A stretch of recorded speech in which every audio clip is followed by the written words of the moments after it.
welcome back to another edition of Executive Corner Expert Talks. Our speaker for today is Ryan Skeen, CEO and Executive Director from First AU. Ryan has extensive experience in both the financial and economic markets and has a deep understanding of different types of capital raisings, such as rights issues, placements and IPOs. Ryan has been engaged in providing complex strategic and investment advice, as well as corporate advice to emerging companies. Ryan is largely focused on exploration companies in the base metals, rare earths and gold space.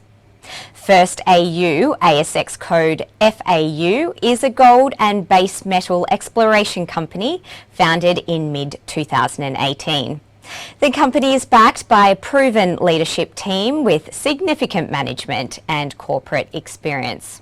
First AU is conducting exploration programs at its wholly owned Victorian Goldfields project and Gimlet Gold project.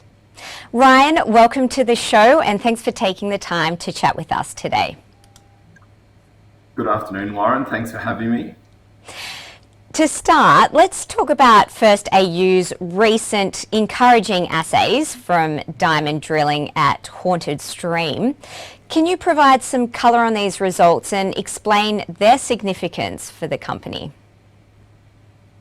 Yeah, absolutely. I think we're very, very pleased with the results that we've received to date. So in early June, we released the first 2 holes and yesterday we released the next 3. And I think probably first and foremost, the really pleasing thing is that we have found quite strong levels of gold in every hole that we've drilled. And you know, that in itself is quite an achievement and a very successful start, given it's our first drill program at the project. I think second to that is that I would highlight the fact that we've intersected gold from very shallow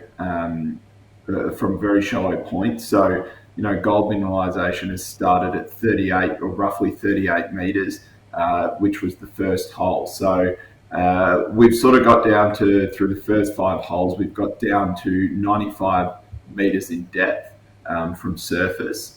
And again, you know, we've hit some quite good intersections along the way. So yesterday we released one that was 36.9 meters at 1.61 grams per ton. So, you know, really good widths, good grade, and, you know, it's really, really encouraging to see that so early on in our exploration of the project. That does sound encouraging. What can we expect from further assay results? Yeah, absolutely. So we've got 4 holes that are in the labs at the moment. We're hoping to have those out in September. And, you know, we're certainly hoping that we continue to see good levels of economic gold mineralization. You know, always hopeful, always fingers crossed that we're going to see, you know, something amazing. But, you know, that remains to be seen. But, you know, based on what we've seen so far, the observations of the core and what we've seen in these first lots of results, that, you know, we certainly expect to see some sort of mineralization. It's just going to be a matter of how much and what sort of widths that extends over. We will have to wait and see till September then. So what is the plan for the Victorian Goldfields project moving forward? Yeah, for sure. So I think, again, that this is our first drill program at Haunted Stream. Haunted Stream is, you know, has the potential to be a massive project, you know, district scale mineralization. So we're talking 8.5 kilometre strike length, over 150 historical workings. And this is us only starting to scratch the surface. You know, we're at the very eastern end of it to begin with.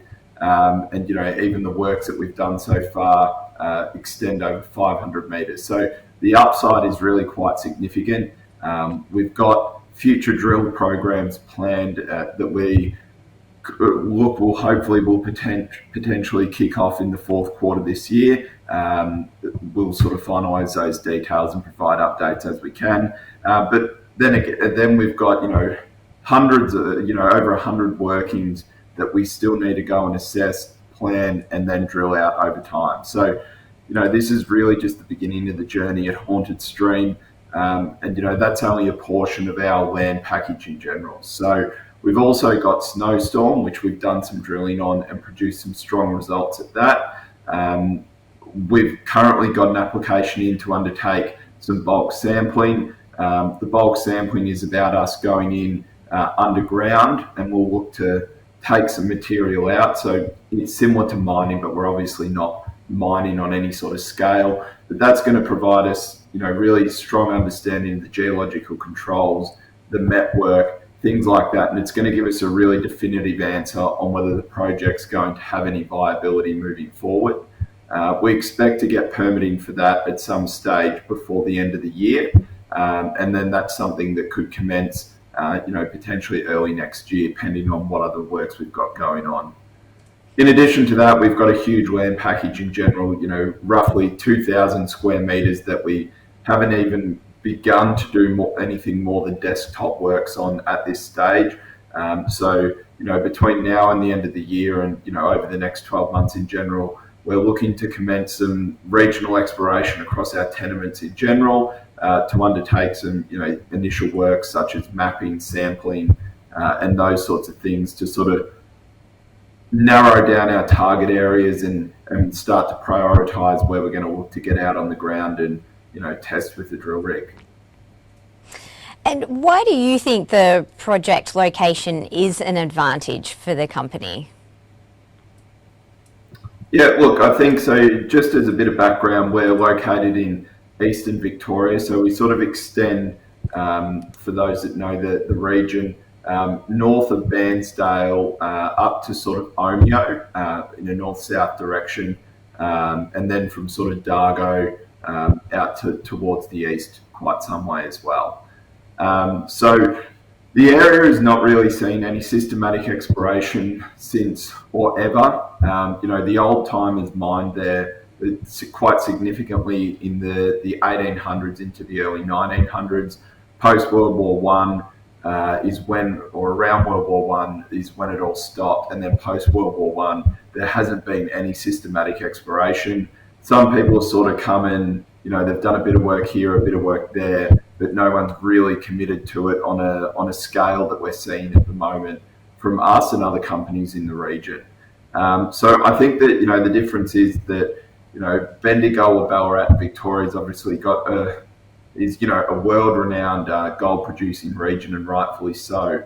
But a lot of the easy gold and a lot of the easy work has been done there. And, it obviously gets more challenging as you go deeper, as, the well-known goldfields are depleted. What we've got though is, an opportunity to leverage off what the old timers have done, and make some hopefully near-surface discoveries that could potentially be mined quite economically if we can get them to that stage.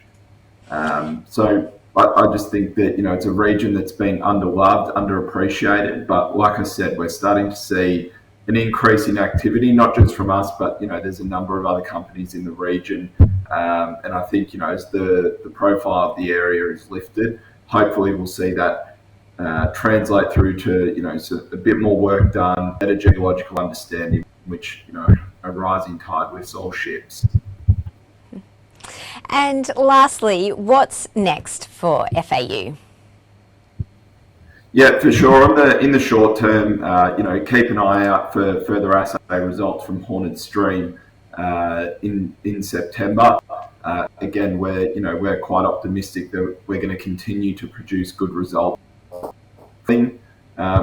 Off the back of that, we'll hopefully have some more announcements about future drilling at the project, and some plans to undertake some regional exploration, and then finally the approval for bulk sampling at Snowstorm, hopefully in Q4 this year.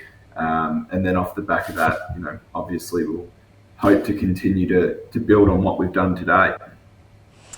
Well, we look forward to see what's to come. Thanks so much, Ryan, for your time. Fantastic. Thank you very much. That was Ryan Skeen, CEO and Executive Director of First AU. And if you missed any part of that chat, you can catch the full interview on our YouTube channel, Kelkine Media. So make sure to subscribe. I'm Lauren Hayes for Kelkine Media.